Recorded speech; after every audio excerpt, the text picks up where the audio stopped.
სრულიად საქართველოს კათოლიკოს პატრიარქი, მცხეთა თბილისის მთავარეპისკოპოსი და ბიჭვინთისა და ცხუმ-აფხაზეთის მიტროპოლიტი, უწმინდესი და უნეტარესი ილია მეორე მღვდელმთავრებსა და სასულიერო პირებთან ერთად ალავერდის ეპარქიას ეწვია. ამბა ალავერდელმა მიტროპოლიტმა დავითმა საქართველოს ეკლესიის მწყემსმთავარს მონასტრის ტერიტორიაზე არსებული მეურნეობა და ღვინის მარანი დაათვალიერებინა. ამის შემდგომ საქართველოს კათოლიკოს პატრიარქმა ალავერდის წმინდა გიორგის სახელობის ტაძარი მოილოცა და შეკრებილი მრევლი დალოცა. აღსანიშნავია, რომ საქართველოს ეკლესიის საჭათმყრობელი კახეთის რეგიონში 7 ივნისიდან იმყოფება.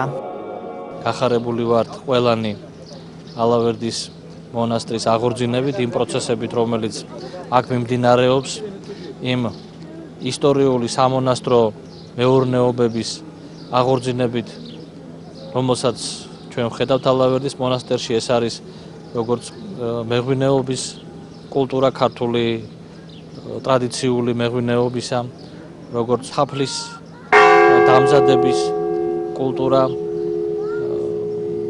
დარწმუნებულები ვართ, რომ ეს პროცესი გაგრძელდება. თქვენ თვითონ ნახეთ, რამდენი ადამიანი მოვიდა, ოჯახებით არის ხალხი მოსული, შვილებით, შვილიშვილებით.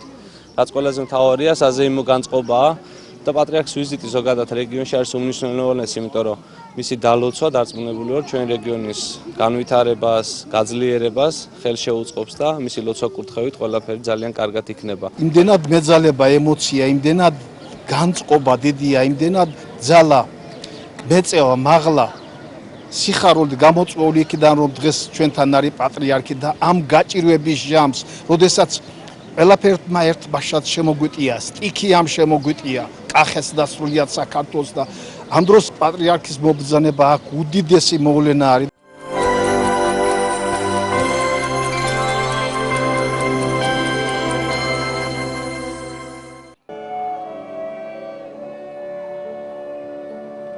საპატრიარქოს ტელევიზია ერთსულოვნების საკონცერტო დარბაზმა ოთარ თაქთაქიშვილის სახელობის ნომერ 19 ხელოვნების სკოლის მოსწავლეთა კონცერტს უმასპინძლა.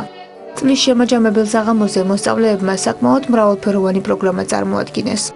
მუსიკალური კომპოზიციები, ქართული მელოდიების პოპული, ქორეოგრაფიული ნომრები და ცნობილი კომპოზიტორების შემოქმედება გაერთიანებული სასულე ორკესტრის შესრულებით.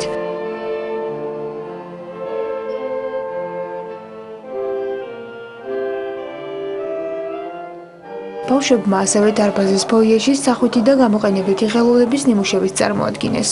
ხელოვნების სკოლის საანგარიშო კონცერტი ტელეკომპანია ერთსულოვნების დირექტორის ჭყონდიდელი მიტროპოლიტი პედრეს ლოცვა კურთხევით ჩატარდა. ყოველი სასწავლო წლის ბოლოს მერიის კულტურის სამსახურთან დაქვემდებარებული სამუსიკო სკოლები ყოველთვის ატარებენ ხოლმე საანგარიშო კონცერტს. ჩვენ ვფიქრობდით, რა თქმა უნდა, მაგრამ როდესაც ჩვენ შესახებ გაიგო მეუფე პეტრემ, მოგვიწვია და ჩვენ სიხარულს საზღვარი არ ქონდა. სისტემატიურად გვაქვს კონცერტები, ისე არ გავა კონცერტი, რომ ან გუნდმა, ან ვოკალურმა ანსამბლებმა არ მიიღო მონაწილეობა. სხვათაშორის ძალიან საინტერესო სოლისტები გვყავს და დღეს მოისმენთ ერთ-ერთ სოლისტსაც მიიღებს დღევანდელ კონცერტში მონაწილეობას. ხშირად გამოდიან კონკურსებში.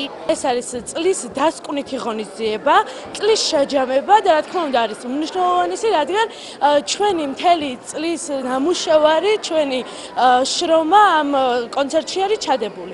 რა თქმა უნდა, ჩემთვის ეს ყველაფერი ძალიან მნიშვნელოვანია და ძალიან მღელა. როგორც ხელოვნების სკოლის ხელმძღვანელობა ამბობს, ზაფხულში შემოქმედებით ტურნეს გეგმავენ. რეგიონალურ გასტროლზე ისინი კონცერტს ჭყონდიდის ეპარქიაში გამართავენ.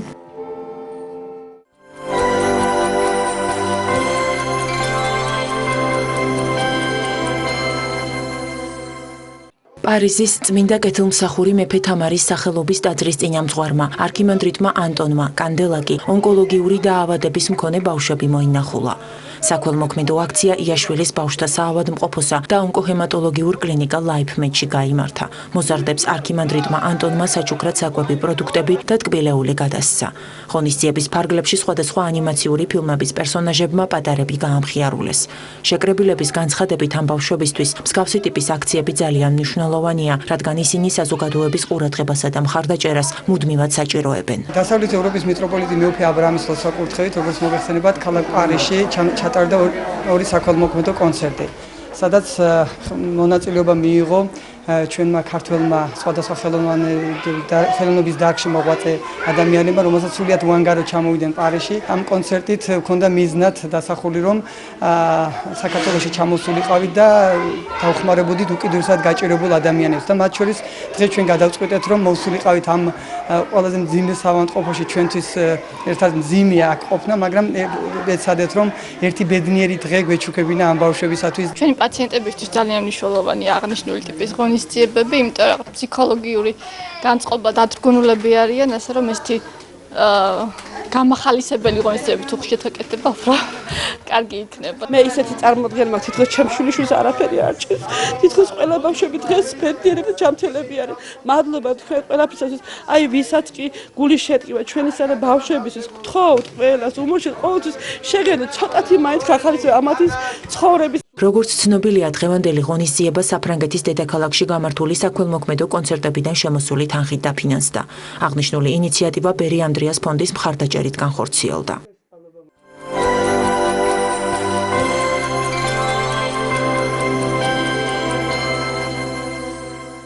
საქართველო აკრედიტაციის საერთაშორისო დღეს შეუერთდა. ამ თარიღის აღსანიშნავად სასტუმრო ტიფლის პალასში კონფერენცია შედგა. როგორც შეხვედრაზე აღინიშნა, წლევანდელი ღონისძიებები ჯანმრთელობისა და სოციალური დაცვის მხარდაჭერას მიეძღვნა. კონფერენციაზე შეკრებილებმა მედიცინის სფეროში აკრედიტაციის ინსტრუმენტის გამოყენების საკითხებსა და მის მნიშვნელობაზე ისაუბრეს. კონფერენციის მონაწილეთა განმარტებით, სამედიცინო ლაბორატორიების აკრედიტაცია ჯანმრთელობისა და სოციალური დაცვის სექტორში პაციენტთან ნდობის ამაღლებას შეუწყობს ხელს.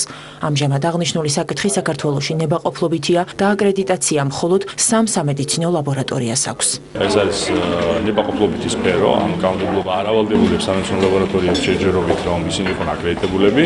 ჩვენ დავიწყეთ ესე ვთქვათ ნებაყოფლობით საწყისებზე და შემიძლია გითხრათ, რომ უკვე ამ ინსტრუმენტმა საკმაოდ კარგი შედეგი გამოიღო. დღესდღეობით უკვე საქართველოში არის 3 წამყვანი ლაბორატორია აკრედიტებული და დღევანდელი კონფერენცია ადასტურებს იმას, რომ ინტერესი ამ სფეროში საკმაოდ დიდია. დაახლოებით 50 წარმომადგენელია სხვა სამედიცინო ლაბორატორიებიდან მოსული. აკრედიტაციის მექანიზმების შემოსვლა, როგორც ხარისხის უზრუნველყოფის ერთ-ერთი მექანიზმის ძალიან მნიშვნელოვანია. ჩვენ რასაკვირველია მივესალმებით ამ სისტემის გაძლიერებას. შეიძლება ეს ნებაყოფლობითია დღეს და არ არის სავალდებულო, მაგრამ თუნდაც ნებაყოფლობით მისი წარმატებით განვითარება ხარისხიანი სამედიცინო მომსახურების მიწოდების საფუძველია. თავად ლაბორატორიული სერვისები საფუძვლად უდევს სხვა ყველა დანარჩენ სამედიცინო მომსახურებას და ძალიან მნიშვნელოვანია.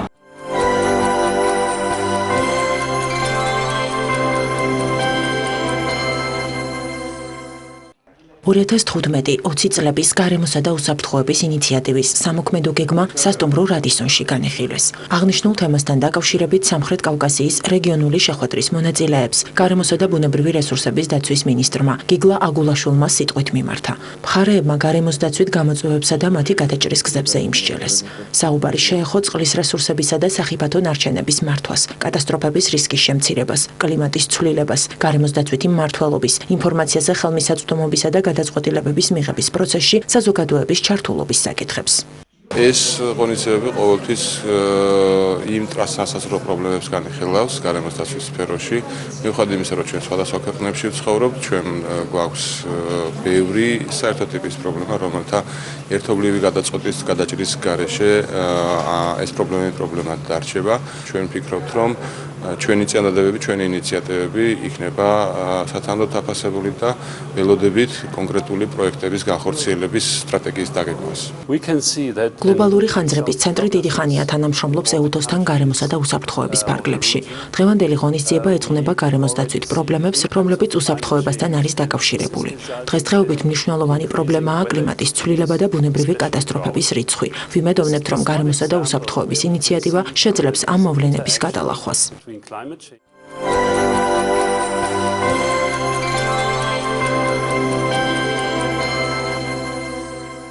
საქართველოს კულტურისა და ძეგლთა დაცვის მინისტრი მიხეილ გიორგაძე უკრაინას სტუმრობს.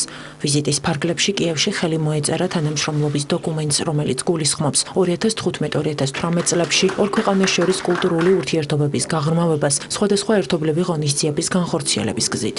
თანამშრომლობის ფარგლებში იგეგმება კინემატოგრაფიის, ლიტერატურის, სამუზეუმო საქმიანობისა და კულტურული მემკვიდრეობის დაცვის მიმართულებით ურთიერთობების გაღრმავება. დოკუმენტი საქართველოსა და უკრაინის კულტურის სახელმწიფო უწყებების ხელმძღვანელებმა გააფორმეს. ვიზიტის ფარგლებში საქართველოს დელეგაციის წევრებმა მაიდანზე დაღუპულთა ხსოვნას პატივი მიაგეს. ძალიან მრავალფეროვანი მიმართულებები არის აღნიშნული ამ ხელშეკრულებაში. აქ არის საექსპერტო და ინსტიტუციონალური თანამშრომლობა, სხვადასხვა ერთობლივი ღონისძიებები, როგორც ქვეყნის შიგნით, ისე ქვეყნის ფარგლებს გარეთ. ჩვენ აღვთქვით ჩვენს უკრაინელ კოლეგებს და მეგობრებს დახმარება ყველა სფეროში პრაქტიკულად რამოდენიმე საკითხში ჩვენ ცოტა წინ ვართ, ვიდრე დღეს უკრაინა გახლავთ. ჩვენთვის ეს ძალიან მნიშვნელოვანია, მით უმეტეს რომ გარკვეულ საკითხებში საქართველოს რეფორმირების გამოცდილება უკვე აქვს, მათ შორის კულტურულ სფეროში. ჩვენ ასევე დიდ მნიშვნელობას ვანიჭებთ ერთობლივ მოქმედებებს კულტურული მემკვიდრეობის დაცვის მიმართულებით. ამიტომაც უკრაინისთვის ეს არ არის მხოლოდ კარგი პოლიტიკური სიგნალი, არამედ ეს არის კონკრეტული და სასარგებლო მოქმედებების დასაწყისი.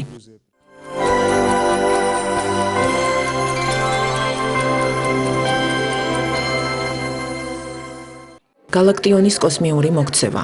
ამ სახელწოდებით რევაზ ადამიანამ თბილისის სახელმწიფო უნივერსიტეტში პერსონალური გამოფენა გამართა. მხატვარმა აღნიშნულ თემაზე შექმნილი ფერწერული ნამუშევრები წარმოადგინა. ნახატები შესრულებული იყო როგორც აბსტრაქტულ, ასევე ნატურალურ ჟანრში. მხატვარ რევაზ ადამიანის ფერწერული გამოფენა გალაქტიონ ტაბიძის შემოქმედებას, ცხოვრებასა და მის გარდაცვალებას მიეძღვნა. აღნიშნული ექსპოზიცია მხატვრისთვის რიგით მეოთხეა. უნივერსიტეტის ამ დიდებულ დარბაზში, ანუ მუზეუმის დარბაზში წარმოდგენილი მაქვს მიზუნილი გალაქტიონ ტაბიძეზე 106 სურათი. თითქმის უმეტესობა არის პლანეტარიუმის მიდგომის შესრულებული. პლანეტარიუმის შესრულებული კოსმიური თემა. თვითონ გალაქტიონი ეს იყო მოვლენა, როგორც ყველა გენია კოსმიური და მე იქამდე მივადექი იმ ტექნიკას და იმ მიდგომას შემოქმედებითაც, რომ ხოლო ასე უნდა გამომეხატა მე გალაქტიონი. და მე მგონი ამართლებს გამგებთა წინაშე. ეს არის არაჩვეულებრივი გამოფენა, რომელიც ეძღვნება გალაქტიონ ტაბიძეს, მის შემოქმედებას და სიკვდილს. ძალიან საინტერესო მხატვარია ბატონი რეზო, აქ არის სხვადასხვა შერეული ტექნიკით შესრულებული ნამუშევრები, ჟანრობრივად ძალიან მრავალფეროვანია. აქ არის აბსტრაქციებიც და არის ნატურალური პეიზაჟებიც.